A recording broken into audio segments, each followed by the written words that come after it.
Welcome back to Catholic Answers Live. I am Cy Kellett, your host, and as promised, Amy Hamilton with us. We have become quite big fans of Amy Hamilton around here, and I'm delighted that she came all the way to California and is in studio with us for this hour. She's a linguist and a researcher, and she's been teaching in college and all that. But she's what we particularly appreciate about Amy, who's the author of a book called "My Father Gives Me Bread." Is her understanding of our current cultural crisis. That's what we come to you for help with. Amy Hamilton, thanks for being here. Oh, it's an honor to be here in person. I'm so glad to meet you in person. Thank you, Cy. And the airlines treated you okay today, or?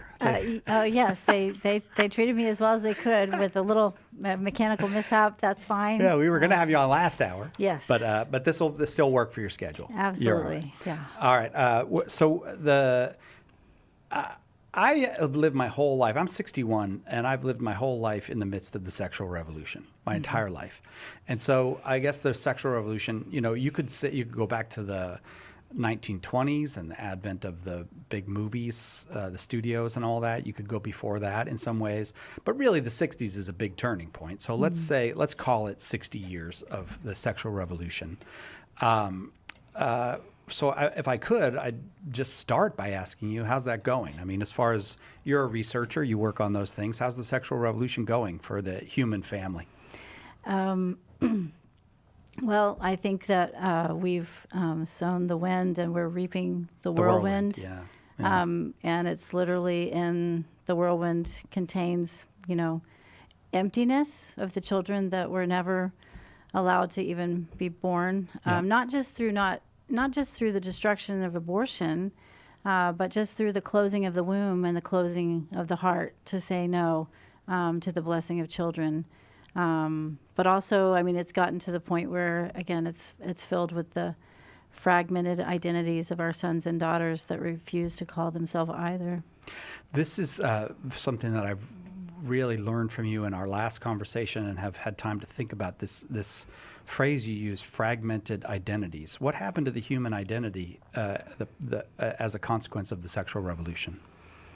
Well, I think that the expressive individualism that so many have written about in the cultural shift away from family, you take the self out of a mooring of an individual located within a family system. Kathleen Pacolic wrote a beautiful article on just the relationship of dependencies that is the truth of the human condition, that actually our period of independence, even across the lifespan, is actually not that long. No. And we presume upon it, even in terms of like assuming physical health, assuming that we're not going to be disabled in an accident, things like that. So it's a really beautiful article, but just that we're born into a family, and that family in a state of dependency, and those relationships, then we're raised and we're formed with the responsibilities and those relational formations, and then that creating another family unit that used to be the passage of the human person, right? That's the trajectory in every human society. The maturation of males and females led to new marital unions, new families. I was just reading some of the research on same-sex marriage and one of the earlier articles that was talking about the Scandinavian data.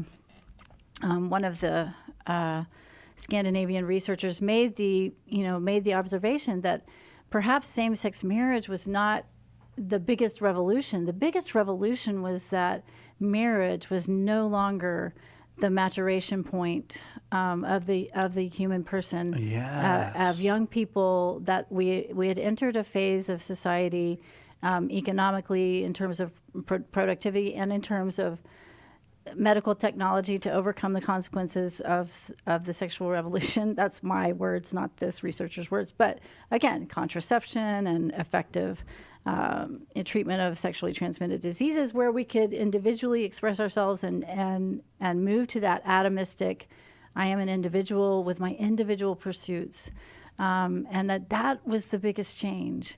And so you just see kind of as we're reaping this whirlwind, there's actually fewer and fewer people even in the mix. Yeah. As fewer families form, and then just all the alternate possibilities of creating human beings. There's a fragmentation at every level, right? So we separate sex from marriage, and we separate marriage from childbearing, and then we separate childbearing from sex. So there's just an increasing number of ways to be pulled apart. So when you talk about this fragmentation that has happened, it seems like, almost to me in my mind now, looking at it in retrospect, like an arrow pointing towards the transgender movement, because that is the ultimate fragmentation. The person is no longer even associated with their body. Right. And I think that it would be very prescient to have seen that. I certainly wouldn't have seen that, right? I didn't see it coming. Right. When someone sees an arrow, I think there were probably some prescient individuals who could see that arrow. I couldn't see it. But if the human person becomes the master of his or her own destiny in every possible way, then it is actually a logical extension of, if I can redefine sexual, if I can redefine the body in terms of how my body is ordered to, interact sexually, and if we can do things, and if we can equate things and want to make things equal, that clearly certain body parts are not designed, they're not part of the reproductive system, right? And to use them in a sexual way actually harms the body.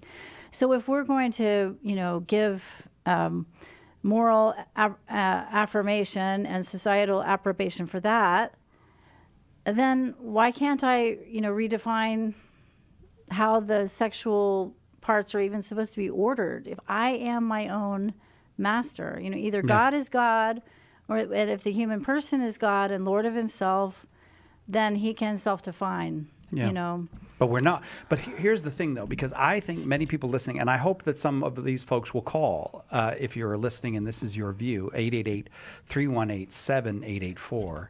They will say, look, the Catholic Church is standing against what really has been a process of liberation. And that there's something in us that's backward looking or nervous or afraid or controlling, and so we just won't accept all the liberation and that queerness and transgender, all that stuff is just people being liberated to be who they are.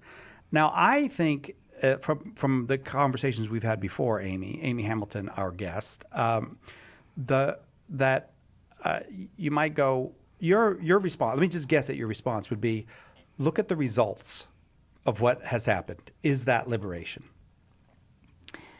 That's definitely one of my responses. Okay, very good. Right. Yeah. So give me your full responses, if you would. Well, I think that we do look at the results, right? So we can say, has the sexual revolution led to human flourishing? Mm-hmm. And what we see is that it's led to, there are higher levels of anxiety, there are higher levels of depression, there's higher levels of suicidality. There are, fewer children being born. There's greater infertility. We've demanded sterility to our sexual acts. We demand, decades of sterility, and then we demand to get pregnant, once or twice, on demand when we want. And this is just, we're not God, but we try to act like it. But we try to, the greater fabric of what's going on, the tapestry that we've woven is distorted and is not leading to the kind of flourishing in terms of what is a human being made for. I mean, that's one of the things is that you can look at disease rates. Technology continues to overcome some sexually transmitted diseases, and there's always more. But it's an endless battle because this is what I learned from you. This is not what the human body was made for. Right. So you're trying to use the body in ways that it was not made for, like, for example, multiple partners. Exactly. Well, now you've exposed yourself to all kinds of problems, pathogens, infections, diseases that if you would just admit that's not what my body was made for, you might not need the advanced antibiotics that we now have. Exactly. And now that we're getting the antibiotic resistant strains of these STDs, but I guess what I'm saying is, like, so you can look at the results, but if a person says, but I'm happy and this is the way I want to live, and I'm happy with the way things are going, again, from a Christian point of view, there is a God to whom we will give account of our lives. There is a moral order. There's a way to get life wrong, even if we're satisfied, right? Because there's pleasure in sin for a season, and some of those seasons can last a long time. And so I don't know if I said this we talked a long time last interview, but I just keep thinking of the parable in Luke where the man is so satisfied with his. Yeah, we just had that reading. Yeah, exactly. So Right. satisfied with the way his life turned out. He's like, oh my gosh, I've been so successful. I'm going to tear down my barns. I've got to build bigger ones, and I'm going to have such a great life and an ease of retirement. If he had been administered one of these social science surveys, right? Yes. How satisfied are you with that? So let's administer a social science survey to, the actress who said how happy she was to have had her abortion because she wouldn't have had her award. She would have checked, I'm very satisfied with my choice, Yes. But there's an objective reality, like that you will give an account of your life, and you've actually made soul diminishing, harmful, choices and if you don't repent, there's going to be a reckoning, right? But regardless, there's a diminishment. An acting award is not worth sacrificing the life of a child.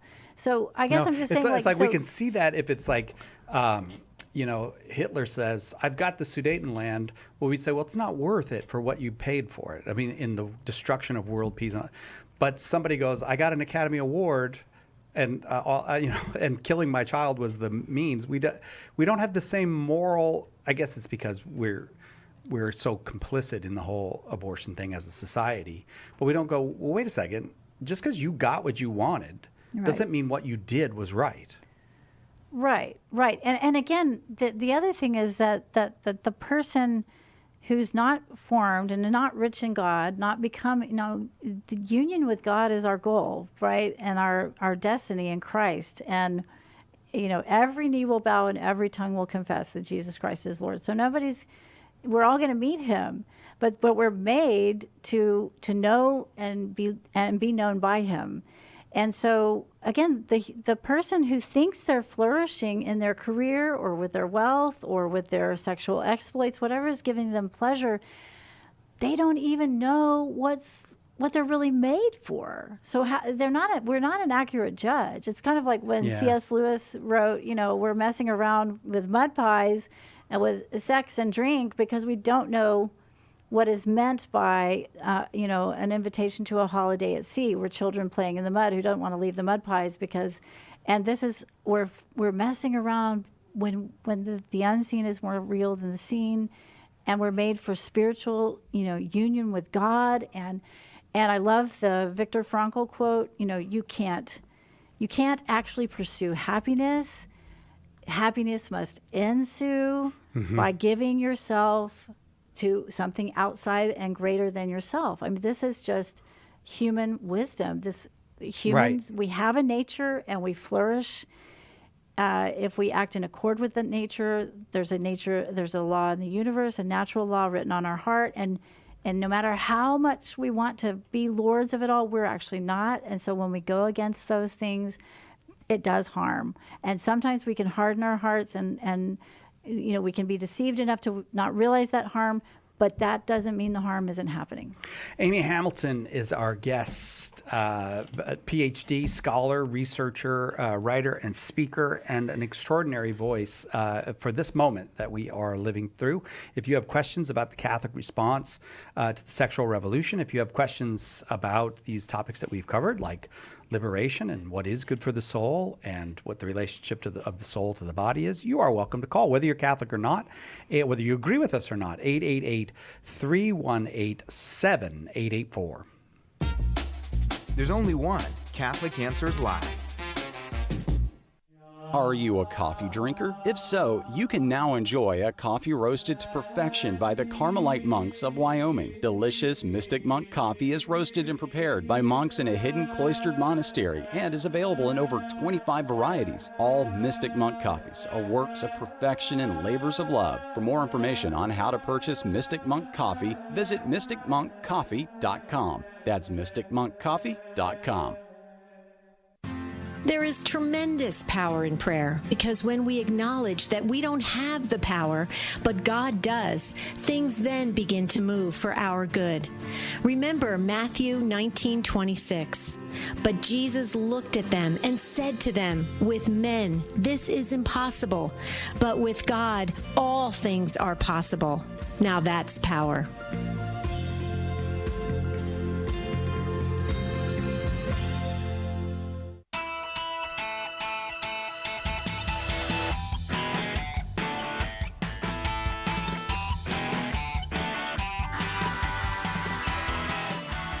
Welcome back to Catholic Answers Live. It's been 60 years since the full flowering of the sexual revolution, and we're talking with Amy Hamilton, a researcher and a linguist, and I know you're associated with the University of Texas in Austin, but also St. Thomas University. You work at both places. University of St. Thomas in University Houston. of St. Thomas. Yes, yeah, right. yes. And they know about this?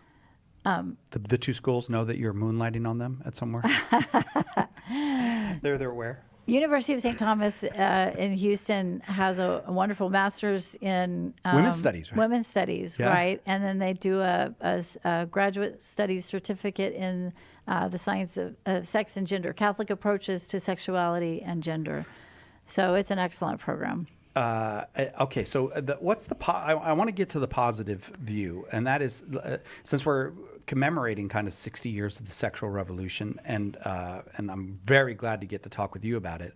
We can just kind of harp on the failures, we can give the critiques, but is there a positive, what are we offering as Catholics that's worth somebody listening to say that might actually be something that is worthwhile in my own life? You know, in other words, we can slap everybody's hand and say stop doing that, or we can go beyond that and offer the positive vision. So what's the vision here? What is it? Right.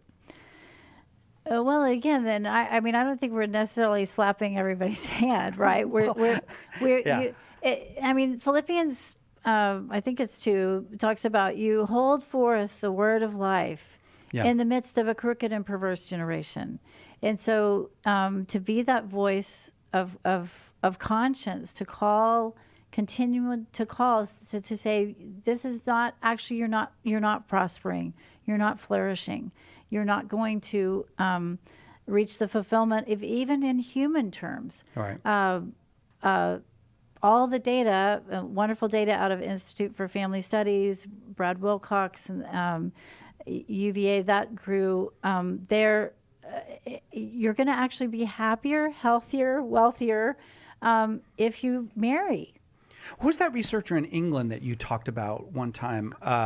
She said she was kind of a feminist who was like, I'm going to look into all this. Oh, that's Louise Perry. Louise Perry. And she came to that conclusion, like, you know what? Marriage is what works. Yes, yes. The Case Against the Sexual Revolution. She published that book in 2022, I believe. Okay. Maybe 21. I would highly recommend it.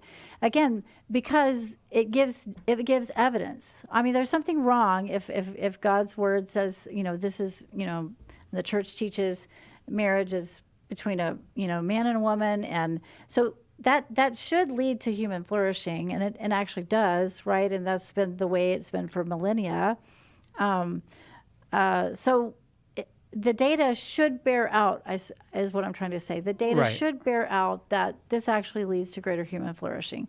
And we can say that because Christ himself said, test everything, keep Right. what's good. Or was that St. Paul that said that? But Right, either right. way, it's apostolic. And so, Yes, St. Paul, right. But the idea that, look, it's okay to want evidence for these things.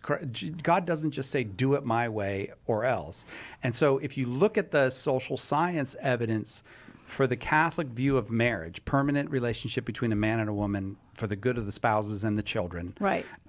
Welcoming children, all that, you find out, the social science actually bears this up. Yes, Okay. absolutely, absolutely. And again,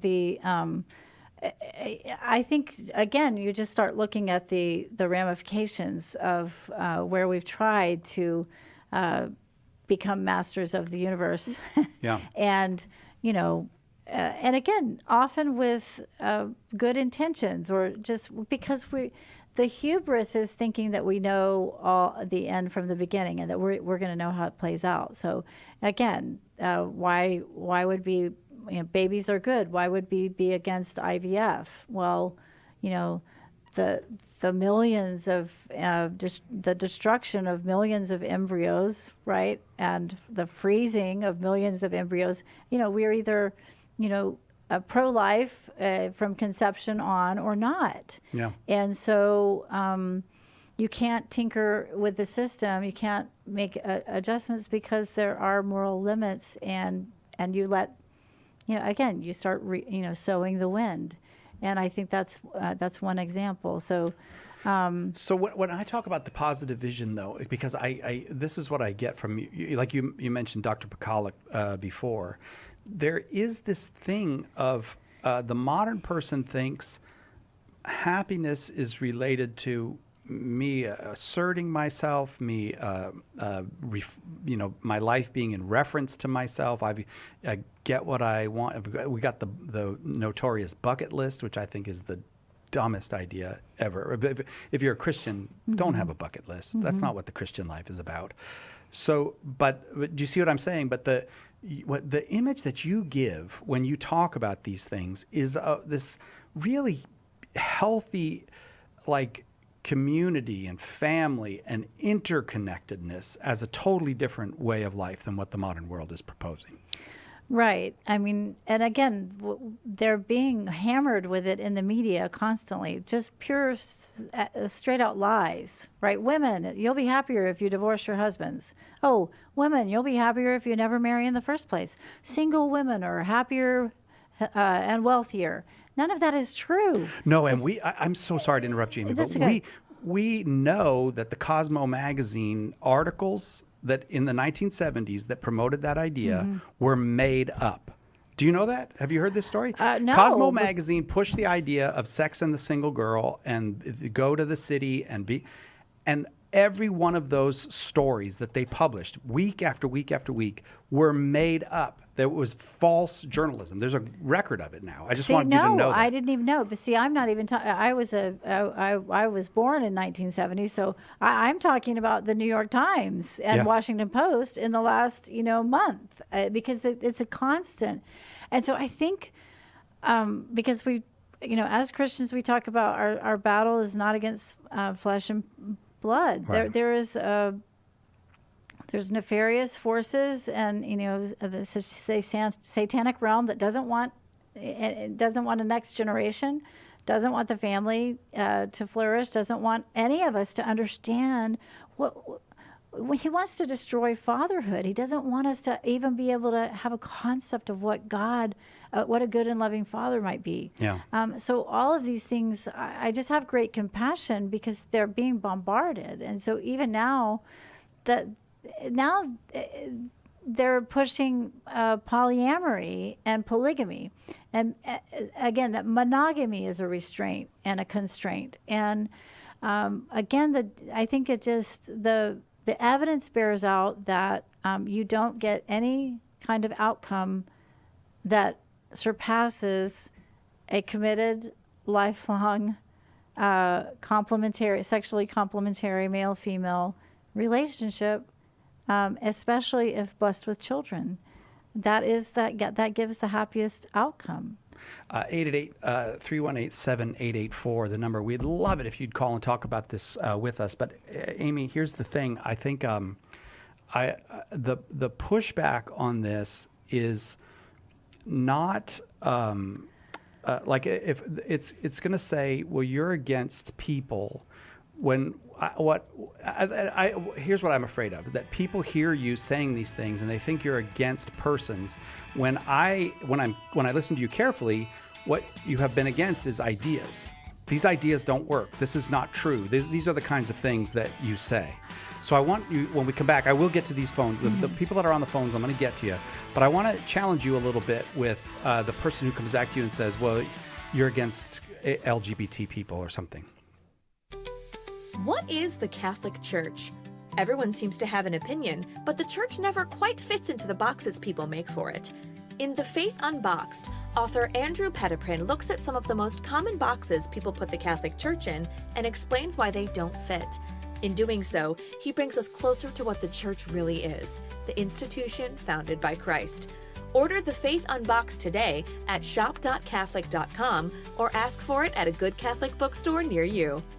We hope that one of the things that we communicate here at Catholic Answers Live is that our Catholic faith allows us to be fully serious about all the problems we encounter in the church and in the world, but it also lets us have light hearts and maybe even mix in a bit of fun. And that is exactly what our good friend Joe Heschmeyer does in his popular podcast, Shameless Popery. You should check it out at shamelessjoe.com. Joe's got a deep grasp of the faith, morals, the teachings of the church, all that, but he's also got a witty conversational style. He entertains and he informs, but you will leave equipped to better answer the most common challenges, misconceptions, and questions about the Catholic faith. He's got insightful guests, he does on-air debates, and he takes a close look into all the things that you want to know about as a Catholic living today. You'll walk away knowledgeable and filled with joy. Look for Joe on his YouTube channel. Check him out at shamelessjoe.com or wherever you get your podcasts. And if you like what you hear, become a patron. The stigmata, the appearance of Christ's wounds on ordinary believers. Is it real or fake? What's the evidence? And if real, what could God's reason be for causing this? In God's Wounds, author John Clark offers what may be the most thorough, honest, and faithful reckoning with the stigmata ever written, examining the evidence and making sense of it both medically and spiritually. Order God's Wounds today at shop.catholic.com or ask for it at a good Catholic bookstore.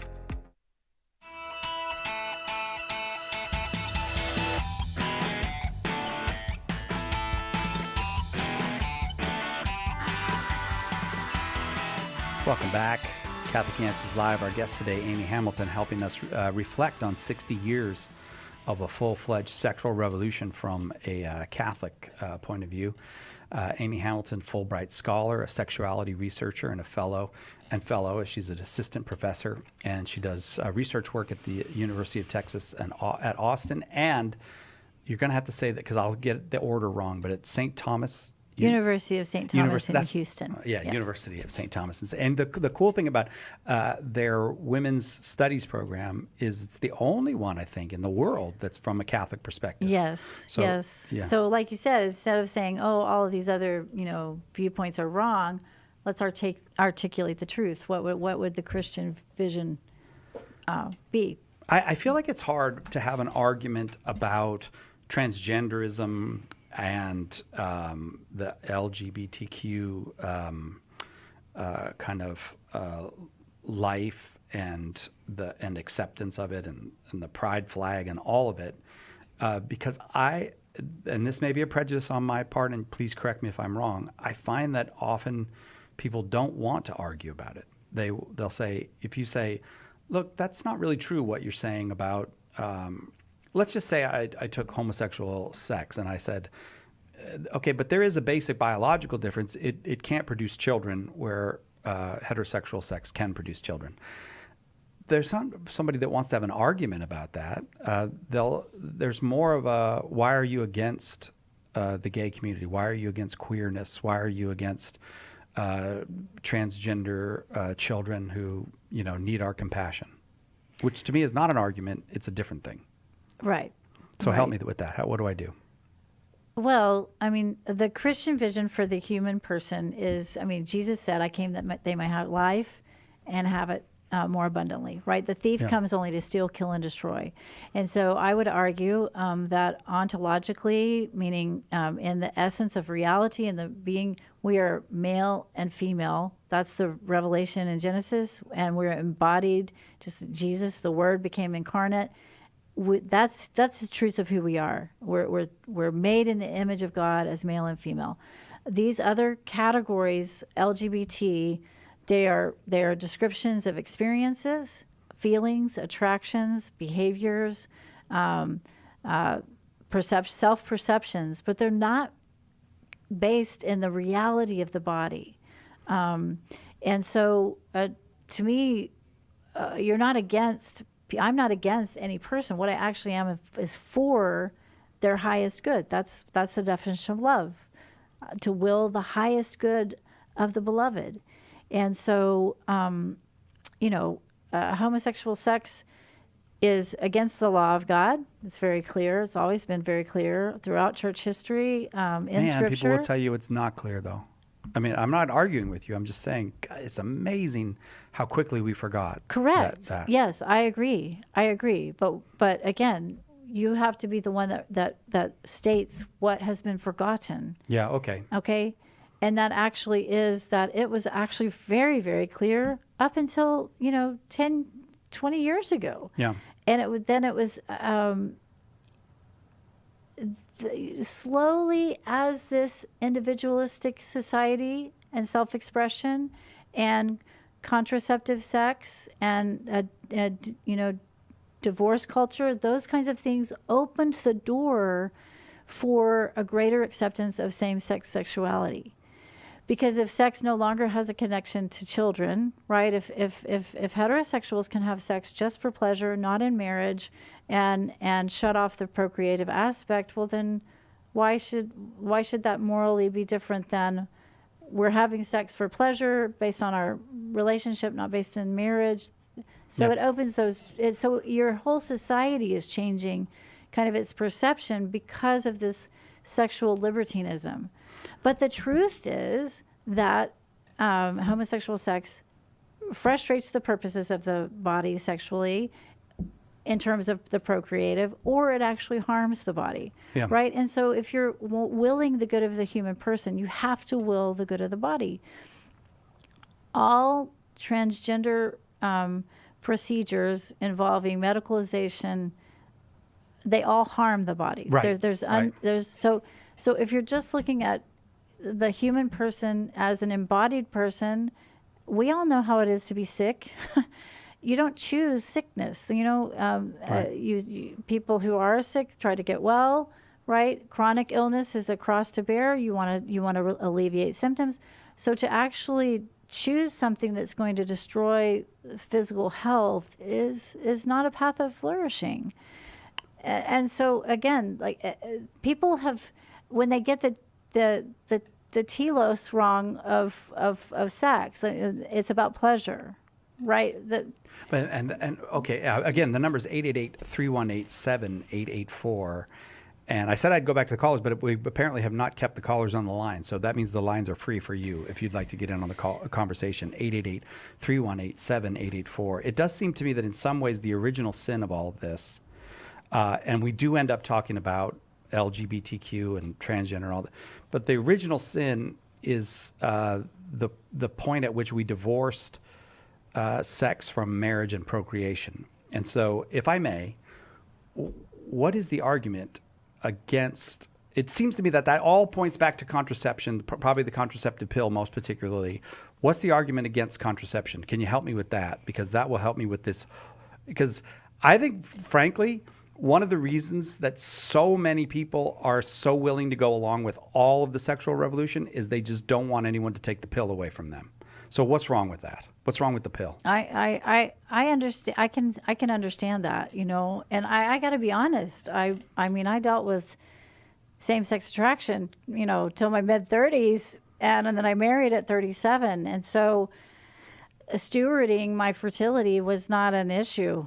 Oh, yeah, right, You 'cause- know, right, yeah. I mean, I had to, I repented, and I had, 10 years of, celibacy. I'm trying to pursue chastity and so forth. So I had to, everybody has to steward their sexuality. But in actually stewarding fertility, that wasn't an aspect. So, it's interesting, Cy, that you would say that. I think people have written and speak far more eloquently on this than I. But for me, when you sever that, when you refuse the fertility aspect, right? When you refuse the responsibility, when you demand sex without any responsibility of potential life, and so to me, it's dehumanizing to both partners. And I get people who are like, oh, but that's just fancy, language. We don't want to have we don't want to have children that we can't take care of. But I want you to think about what it's done to women. Okay. I want you to think about what it's done to women. The women are expected to take a hormonal contraceptive pill that changes their libido, that makes them gain weight, makes them irritable, makes them at risk of blood clots. It affects their future fertility, so that they can be sexually available at all times whenever a male wants them. Yeah. I mean, people have put it in really crass ways, but that's what the woman is supposed to be open season, and the way you do that is by completely disrupting her body. normal God-given healthy body. Right. So There's nothing wrong with her. So there's that first seed of, I'm going to harm the body in order to maximize my sexual pleasure. Or someone else's sexual pleasure. Exactly. I'm sorry, I didn't interrupt you. I apologize. And you're not. Okay. My husband says I'm like I'm contributing. No, you're good. Okay. No, I don't take it as an absolutely right. So and this is mostly from a male perspective, right? And then how does it harm the male? Because then his sexual energy does not have to be subdued, right? It doesn't have to be subjugated to anything other than his desire. So his partner's supposed to be open season on the woman, and that's why you get this horrific results of, quote unquote unwanted pregnancies, and then you better get that abortion. I will kill you. I will kill the baby. I will spike your drink with abortion pills. I will pressure you. Because I have a right to your body. Yeah. That sense of with entitlement becomes zero responsibility towards you, right? And if it's zero responsibility towards you, it's certainly zero responsibility towards any child that you might conceive. And so that the hardening of the heart in males and females just becoming honestly sexual chattel, we have to be open. I think it's just tragic. It is. Like I feel like if baseball players were taking chemicals as strong as women are taking, in order to improve they would be banned from baseball. But every woman is expected to take these. Well, things. I think too, it's that short-sighted, right? We don't want to have to. And I hear you. I think that we always have to have compassion, and always ask God, like, what. Your love, your truth, is not burdensome. It's not burdensome. So what's your answer? So even individuals like Nancy Pelosi, so rabidly, for abortion, and that's just was such a hallmark of her entire life advocacy. And I remember, hearing her say, I had 5, was it 4 or 5 children? I think she has 5 children. 5 children under the age of 5. So she had them very close together, and so so like, Lord, was she just so overwhelmed that just seared her into her. So how do we support women, right? But if you actually, teach, NFP, natural family planning, it's actually healthier and leads to better relationships. it leads to better relationship because husband and wife, hopefully in the marital union, like you're working with the rhythms of your bodies. Well, what if I feel like if a young man were to say to a young woman, I don't want you to take those because I don't want you to do that to your body. That's too much. I feel like that's a gracious thing to say, and that so that if he can participate in you have these married couples participate in the kind of regulating of their own sex life according to her cycle. In a sense, he's taking a burden on himself of attentiveness to her that that the man who just wants her to be chemically kind of sterilized for the month, he doesn't take on that attentiveness. He doesn't do that. He doesn't. And he also doesn't get the same wife because she's actually altered by that's a great I'm very point. serious. Yeah, I hadn't thought about that. She is taking on a burden, and she's actually altered in her own emotions, mood, and health. And what they don't know is how that's sabotaging future desires for children, right? Future fertility. Why is so suddenly we contracept and we prohibit, we prevent pregnancy through the most fertile years. And then in the 30s, when it's harder to get pregnant, we start trying to get pregnant. And then all these years of hormonal contraceptions in the body are supposed to have had no effect. We want to shut it down completely for years. And then at a flip of a switch, we're supposed to turn it back on. And then there's the predatory fertility industry ready and waiting to say, oh, you've aged your cervix through these hormonal contraceptives. So now we're here and we're going to pump you full of more hormones to give you IVF, and you're going to lose. It's a destructive cycle when it would be just so much, better to embrace, sex has responsibility and we're going to mutually steward this gift. And the other thing that, Catherine Pacolick's research has pointed out is that is the fertility. We talk about the birth dearth, and then of course she's got her wonderful book, Hannah's Children, about the women who are defying the birth dearth, but in general, across the board, women have one fewer child than they would want if they say their ideal fertility. So there's all these hidden costs, the things that we don't see. Yeah, we don't talk about them. We have to take a quick break, but we're going to come back. I am going to get to the callers. I promise. There's folks on the line. I will get to you. If you just don't go away this time, I'll get back to you. 60 years now of the full-fledged, full-bore sexual revolution. Everything is different now in many ways in our culture than it was 60 years ago. Of course, it's not the only thing that has changed, and so we can't always equate easily cause and effect in any human system. I mean, what humans are involved in is multi-layered and complex, but it does look pretty obvious that some things have gone wrong directly as a consequence of the sexual revolution. That is what we were talking about with our guest, mother, linguist, researcher, and all-around helpful person, Amy Hamilton. Your call's welcome, 888-318-7884. It's all about the truth. Catholic Answers Live. Underwriting for Catholic Answers Live is provided by Real Estate for Life. Real Estate for Life connects home buyers and sellers to real estate agents while supporting pro-life organizations. On the web at realestateforlife.org. The wisdom of Mother Angelica. I have never seen women who want to be equal absolutely degrading themselves. And yet the media degrades your nature, your beauty as a woman, your goodness. Let us pray at some point our dear Lord touches their hearts. For more information on Mother Angelica, visit Religious Catalog at EWTNRC.com.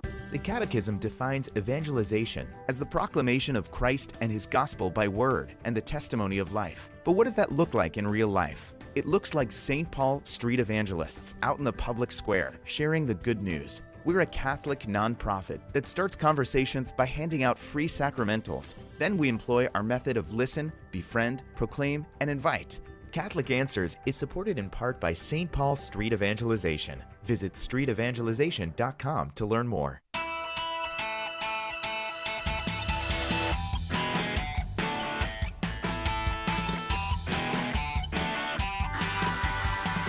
Welcome back to Catholic Answers Live. Amy Hamilton, our guest. You'll also be one of the speakers at our Catholic Answers annual conference this year.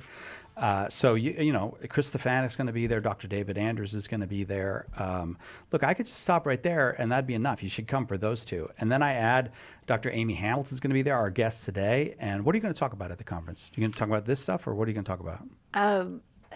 I guess I'll talk about this stuff. But in the context of evangelization. evangelism, yeah. Yeah, because it's funny how the biggest block to evangelization for several years, I don't know if it still is today, was the person who said, I just hate how the Catholic Church treats gay people. Like, that was it. Like, that was the main objection we were running up against. And I think that's being healed a little bit, but well, not just the Catholic Church, every Christian church that stood firm on the issue of homosexuality gets accused of, hate and lack of compassion and so forth. Right.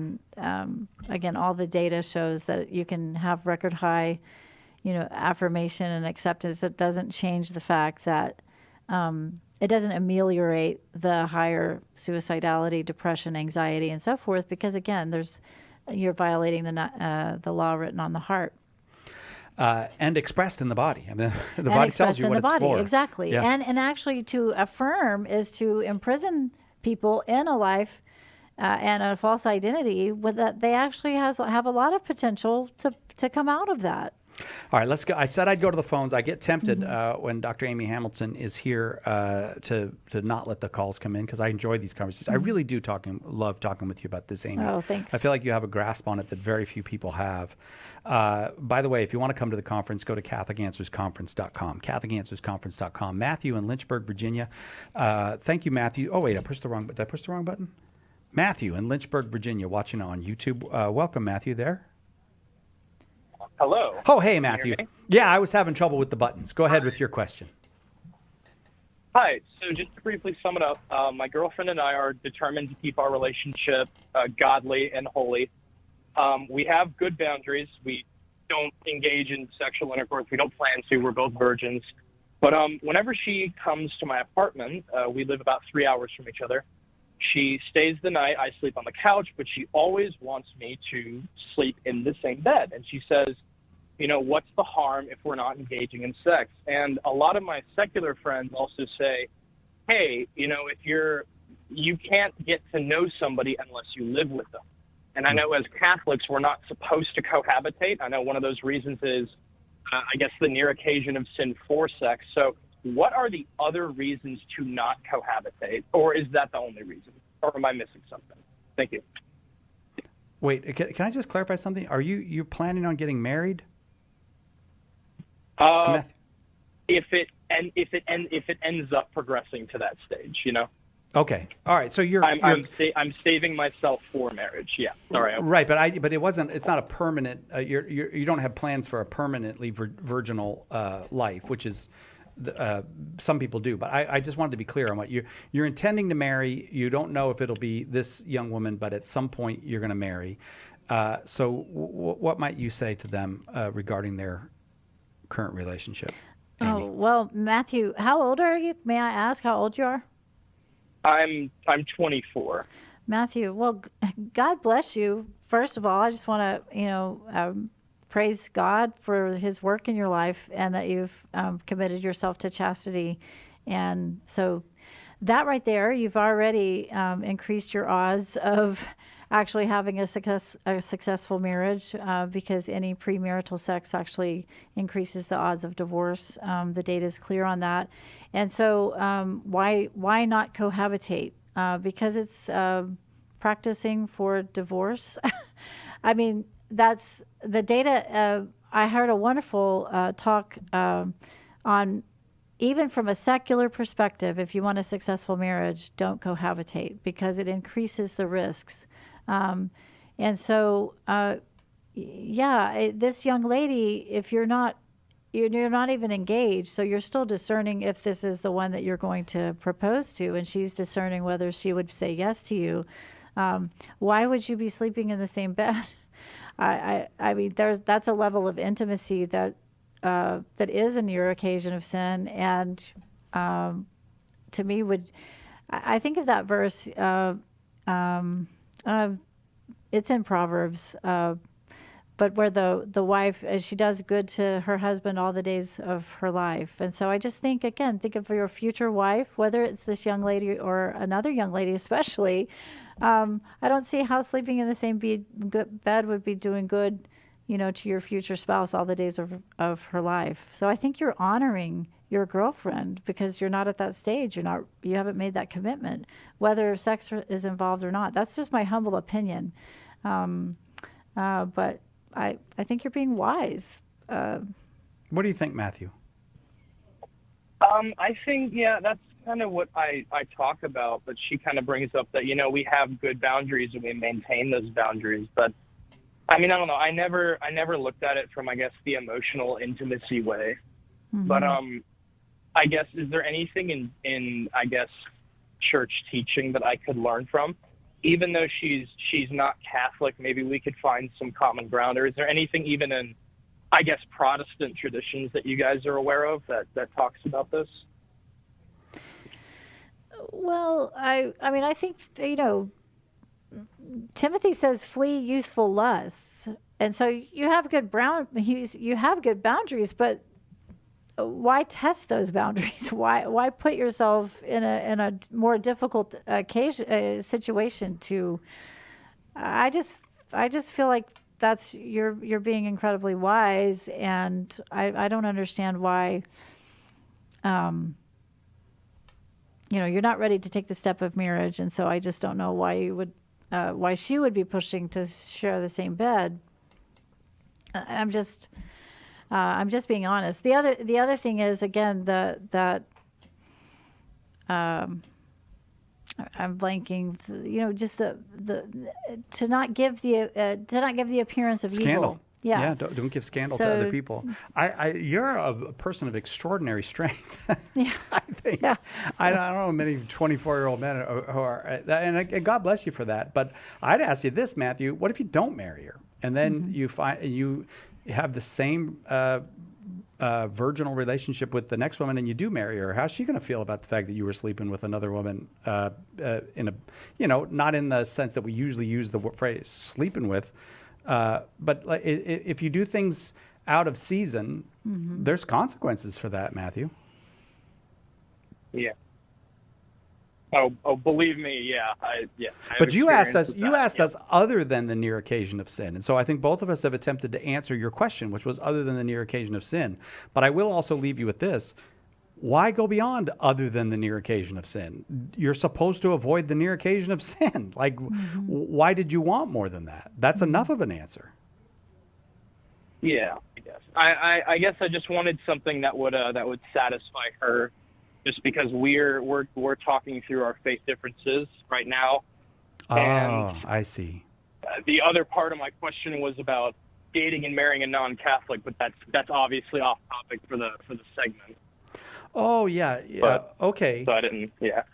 And I would, you know what? You're right. It is, and I'm actually not going to even get to the next. I told you this was going to happen. People call at the last minute, and it's not you, Matthew. It's the other callers. I'm not going to be able to get to because they called late. But call back and we'll talk about that because I mean I married a non-Catholic, and I can tell you about the experience of. Look, the truth is I have no regrets, but I know I made my life harder and I made her life harder. Like, I know we both made each other's life harder. So if you're prepared for marriage is very hard, if you're prepared for it to be harder than that, then marry someone that you don't share the basic beliefs with. But we could talk about it another time, Matthew, because I have to say goodbye. As a matter of fact, because we're about to go, I want to thank our guest, Amy Hamilton. Where can people find your work, Amy? AmyHamilton.org. AmyHamilton.org. Apparently, AmyHamilton.com was taken. That other Amy Hamilton. Somebody's tired of her. squatting on it. Oh, really? Yeah. Good. Check out AmyHamilton.org and come to our conference, Catholic Answers Conference. Dr. Hamilton, thank you very much. Oh, thank you so much, Si. That'll do it for us. We'll see you next time, God willing, right here